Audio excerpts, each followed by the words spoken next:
So we will start now. First of all, I'd like to welcome you all. Thank you for making the time to come to this workshop. And we have our special guest this morning is the telecom regulator for Vanuatu, Ms.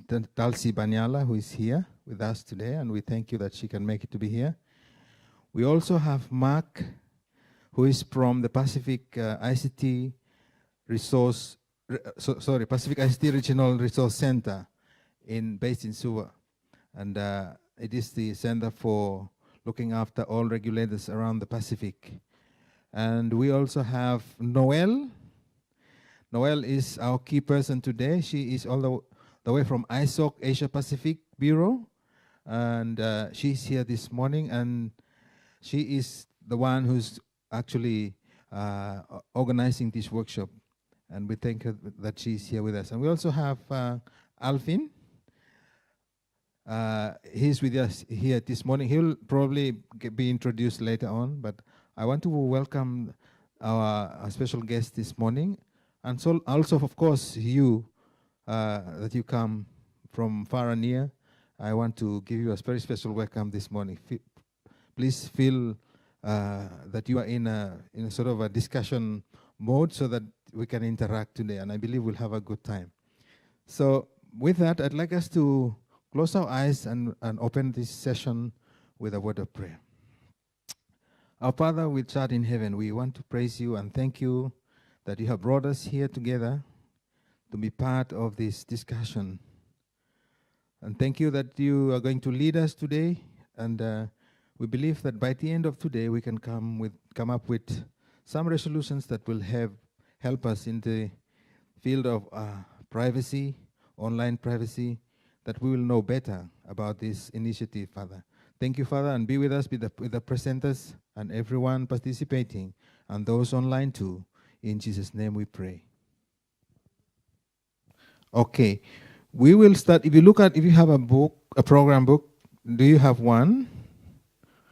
Okay, there will be a slight changes. We have already had a slight change in the time, but we'll try to manage the time as we go along. But first off, here we have a session. Our first session is a panel discussion that we're going to have this morning, and then we'll move on. But before we go to the sessions, we're going to have some remarks, some speeches this morning. So first of all, I'd like to have to ask Mark from PRRC to come and give us some remarks. Thank you, Mark. Thank you.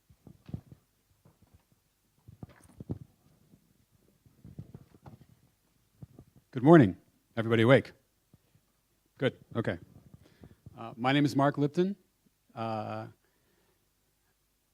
As was said, I am from the Pacific ICT Regulatory Resource Center. We are a World Bank funded project based at the University of the South Pacific. We advise 9 regional regulators in the islands, including Madam Regulator Dulcie for Vanuatu, on issues of data technology research, policy research, data gathering, and technical training.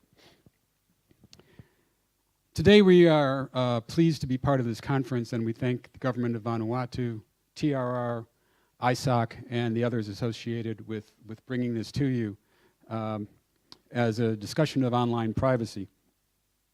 It's really the impact of information communication technologies on our privacy, and by our I mean yours and mine.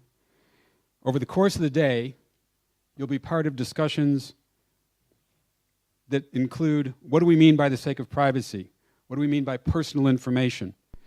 What do we hold dear about ourselves and what we are willing to share with others? Others being our government, our telecommunications providers, our app providers, those people who sell things to us, those people who want to sell things to us, those people who want to shape what we believe in and what we buy. What are the rules of the game for how these people get our information and what our rights are in terms of turning that information over to them. And when should we exercise, and how should we be able to exercise our rights to do so? We are at the edge, and you too are at the edge of a new reality, an individualized reality that will be shaped by the information others have about you and by what others know about you.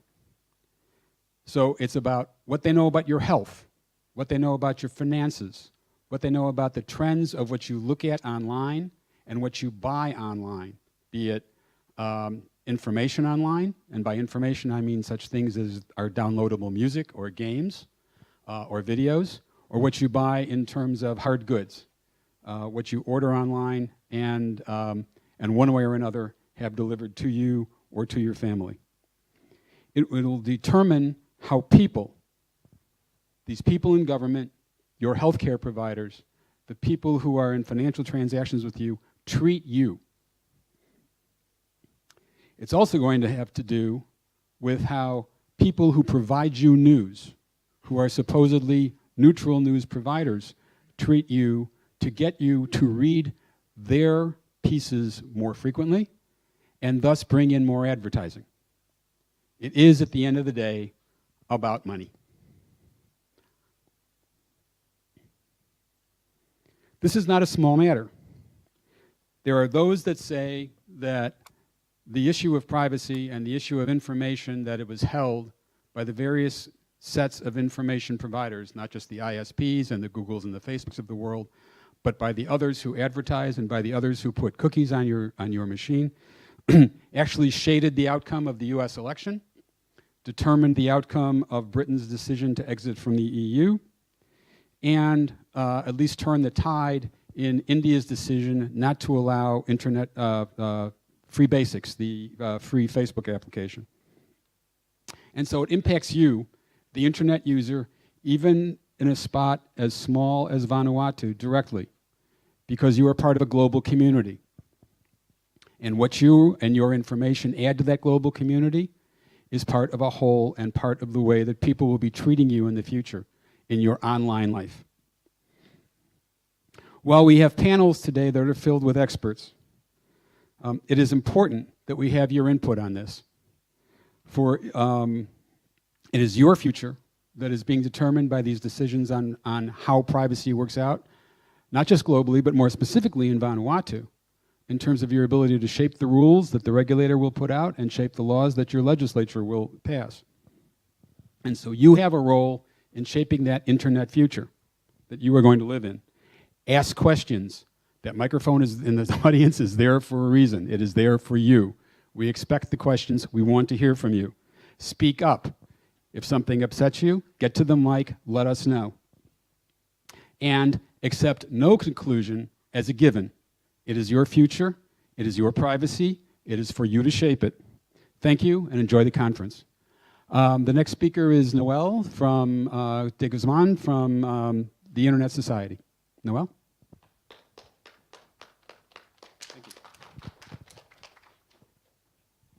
Thank you very much. Mark, you gave a very thoughtful introduction there, which I don't think I can top. So I won't try. But thank you very much for being here so early in the day. And I hope you can stay for the rest of the day as well. We have, the sessions will become more and more, well, it is designed to be interactive, but it will become even more and more, I think you will find it more and more interesting, because later in the afternoon we're going to have breakout sessions where we talk about what our privacy concerns are, how we experience the internet, and what we need, what we want governments, what you want internet companies to do to make us feel protected online. Okay, so the motivation for the, sorry, I am from the Internet Society.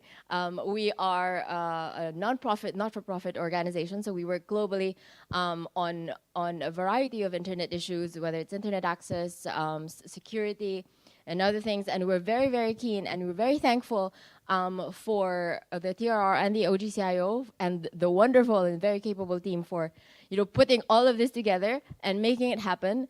We have, I think, what, 6, 7 events happening at this convention center this week. So this will not be the last discussion on privacy. In the coming days, we also have several panel sessions with the Pacific IGF and also with Pacific ICT Day. So if you are interested, then please also feel free to drop by those sessions. So the motivation for us at the Internet Society to do this is because really, especially young people like you, we're using the internet more and more. We're what they call digital natives. So digital natives are those who grew up with the internet. They were born with the internet there. They grew up. They don't know how to live their lives without the internet. And we have, especially for the younger generations who have gotten used to using the internet on a daily basis, it's quite natural for us to share.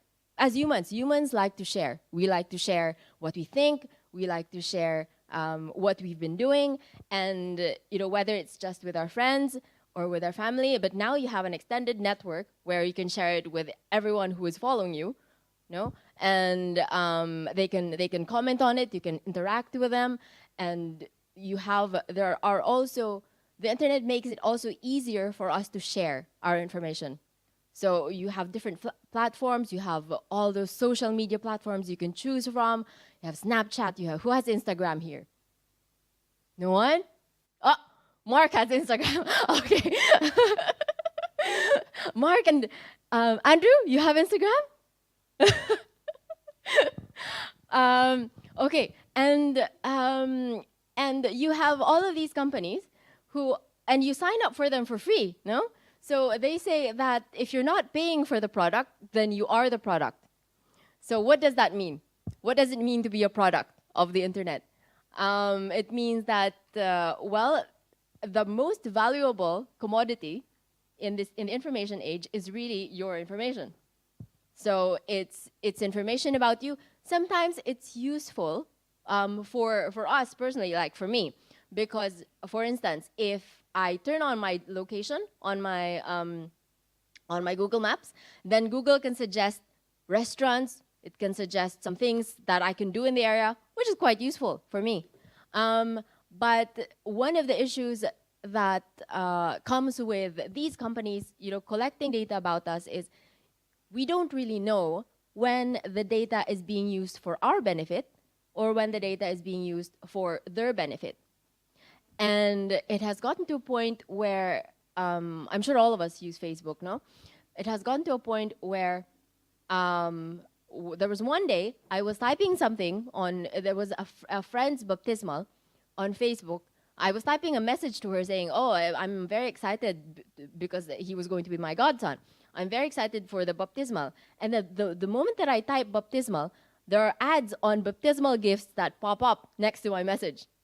So it's that, okay, what is happening? What do they know about me? And it seems that at this point, there has been studies where they say that if a company knows your location history, it can predict where you will be at a particular time of day up to a year in advance. So May 16, a company will be able to predict where you are at 10 a.m. on May 16, 2018 with 80% accuracy. If you tell them, if they know where you've been, I don't know, in the past several months or so. So, and this kind of information about us, maybe we think, a lot of us think that, I have nothing to hide. I don't know, I can give anything away. I can post anything I want. But also we have to remember that, one, everything that we post online can be considered permanent, and to a certain extent it can be considered public, in that you don't really know when we share something with friends, like you show pictures to your friends, you show in person, you know who has seen them. You know which friends has seen them.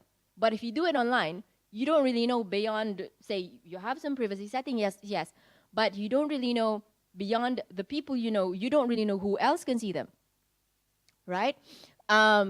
And the other thing is, these companies, they're not only monetizing or turning sort of, they are not only, how do I explain it better? They're not only using this information to be able to feed us more relevant information that we are interested in, or to be able to target ads for us. They can also share it with other entities. And they can share it with other companies. They can even sell it if they want. And we don't have any control over that. But it's our information, no? So when we think about privacy, we also have to think about, how can we give our consent to that? Do we want that? And how do we tell them, if we don't, how do we tell them that I don't want that? Do we have any mechanisms? Do we have any ways for them to tell us, well, sorry, you cannot share my information, it's my information? Because a lot of companies now, if you sign up to Facebook or Google, there's a recent, I don't know if you use WhatsApp, I'm not sure if WhatsApp is popular in Vanuatu, but WhatsApp is also now sharing, WhatsApp is now owned by Facebook. So WhatsApp has a new policy wherein the information that you have on WhatsApp will be shared with Facebook.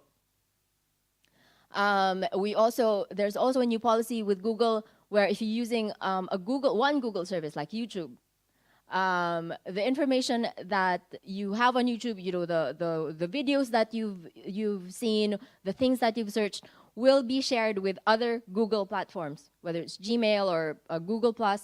And in a lot of these companies, they have a policy where if you don't like it, don't use it.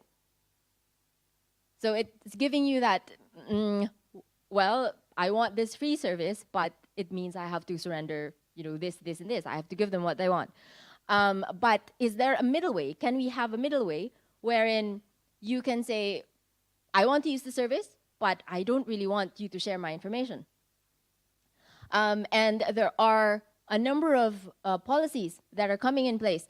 For instance, there is now what's called the right to be forgotten. So with the right to be forgotten, which is starting to spread, it's being, there was they're talking about it in many countries in Europe. There are certain countries who have put it as part of legislation. In Asia Pacific, Indonesia and South Korea are also starting to make it as a policy. So the right to be forgotten is, you have, as a user, as an internet user, you can ask a company to, or you can request for, say, if you say you have a criminal record. I hope none of us have a criminal record here, but in case you do, or any sensitive information that you think, well, if you had some kind of misdemeanor before, and you want to go past that, say you want to, well, I'm reformed, I want to live a new life, I want to get a good job, and put all of that behind me. What if the court case is online? And it's searchable. If your employer is trying to Google you and say, oh, what is the background of this person, and finds that, of course, it won't be good for you. So the right to be forgotten is a mechanism by which you can request, say, Google. You can ask Google, Google, this information about me is no longer relevant and it violates my privacy, and it's bad for my reputation. Can you delete it from the search results? And Google will comply to that if there is a law. There are some issues to this, because some people think that, say, okay, if you're a public official and you have corruption charges before, that is quite relevant for the citizens to know if they're going to vote for you. So there are issues that come up in that, well, okay, if you're a person of public interest, then how do these rules apply? So there are solutions to that, and I hope that we can talk about that later. So there are these things. And then at the same time, it's not only companies that benefit from this, kind of deluge of information about us. It's also of interest to governments because governments have, we all have objectives that we want to accomplish. We want better healthcare, we want better education for citizens, and big data can help us try to solve the challenges that we have to try to develop more socioeconomically. One of the things I suppose that's being used now in Vanuatu is using sensors for disaster risk management. No? It's what we call the Internet of Things. So the sensors they collect data about the environment, they collect data about the soil, the temperature, and whatnot. And in times of disaster, they can also help locate people. If you want to rescue someone, or you want to send data about which populations are affected, you want to send for the purposes of aid. That in that way, things like big data, where you have a confluence of information about a lot of people, can be helpful. So it's quite. I would say it's not. We shouldn't think of big data of information gathering as something that is inherently bad, because as I've mentioned, it benefits us, and it also would benefit populations and communities in the long term. So it has pros and cons.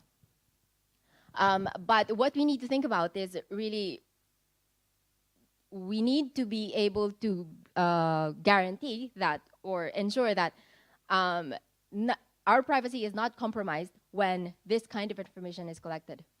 And it's something that, as we go through the sessions later, it's something to think about is with the sites that you use, whether it's social media or buying tickets online, do you feel secure when you use them? Are you confident that your privacy, that your data is secure when you use these sites? And if you're not, then what do you want governments? What do you want private sector? What do you want your organizations and other groups within your community? What do you want them to do? What do you need from international companies, internet companies? What do you need? What kind of tools do you need? Because there are a lot of tools that they can make available for you. What kind of tools do you need for you to be able to feel secure? Whether do you need more local language tools? Do you need more terms and conditions? When you sign up for something and they have privacy terms and conditions, do you need them to be more understandable? Do you need them to be in more plain language? Because now you have a lot of your terms and conditions that are very, very, very, they sound very legal. So some of the things for us to think about. And at the end of this workshop, the objective is really, so we at ISOC, we work a lot with regional and international bodies. And we're very, very conscious that when we talk about the internet, we have to be very inclusive. And that includes, obviously, all of the internet users in Vanuatu. So whatever will come out of this discussion, we want to bring it to the regional space, we want to bring it to ITU, we want to bring it to ASEAN and the APT, and make sure that the concerns of the Vanuatu people are also represented in, and of course Fiji, Alvin is here, are also represented in those fora. No, I hope you will find this workshop interesting, and if you want us, there is something that is bugging you that you want to talk about and you feel that is not being addressed, just raise your hand or stand up to the mic and say, I want to talk about this, and we'll find a way to talk about that. Okay, I would like to introduce the next speaker, Ms. Dalcy Banyala, who is the regulator for TRR and is also supervising all of these wonderful events that we're organizing this week. So Dalcy, please. Thank you for joining us, and we welcome you also to the online privacy workshop this morning. Thank you. Thank you, Andrew, and thank you, Noel. So, as you've all heard, my name is Dalcy Banyala. In fact, I'm the regulator for Vanuatu, for telecommunications in Vanuatu. okay? And I am one of the co-hosts, and thanks to my team who are around for these 4, 5, 6 workshops, including supporting the ICT Day, which is happening tomorrow and Thursday. Okay, back to the topic, which is online privacy. So being the co-host, first of all, I would like to welcome you all, especially the participants from outside Vanuatu. If you are around, and I can see the faces here, thanks for your time to be around and listen and contributing. More importantly, contributing to this very important topic that we want to discover and then come up with some of the approaches that we want to put to a next level, not just at the national, regional, and then up to the ITU, as you have heard from Noel, which is International Telecommunications Union, Asia Pacific Telecommunity, and other associations in the region, which are part of Internet. Okay, so why are we having this workshop? And why is it important for every one of us? Okay. As you have heard, let's put it back to context, not just in Vanuatu, but as well as in the Pacific. So the access is growing. Access to what? Access to internet is growing. For example, let me come back to Vanuatu. By end of this year, 2017, we are expecting to have around 98% coverage for the total population, having access to not, just the voice, but as well as to data. And also, as we speak, we have that coverage, 100% coverage across Vanuatu. And this is access to internet. However, the challenge that is currently in place is for the connectivity, which I'm sure by having the experts around here from outside Vanuatu who will be contributing and who have experience will come up with some appropriate approaches that will help us to cater or to discuss the connectivity across not just Vanuatu, but the Pacific region. And also the usage is growing, okay? Even in the rural areas, many of the users are out there having connection, and I can see or I can hear already that the Facebook is on, live stream. So if you are out there listening, you also have this opportunity to contribute with your experience and share with us the issues that you're currently facing and what you think is important for us to consider, particularly those of us that we are leading, for example, for the TRR, who is going to establish the framework for Vanuatu in terms of regulatory. So again, what do we mean by the privacy or the online details information? First of all, you have to ask yourself, what is so private or what is very, very confidential for me as a user being online? For example, ask yourself whether your cell phone number, whether your email address, whether your bank's account are private information. Those are the kind of information and details that we will be discussing throughout the session today, and whether they are important for us to, keep them private.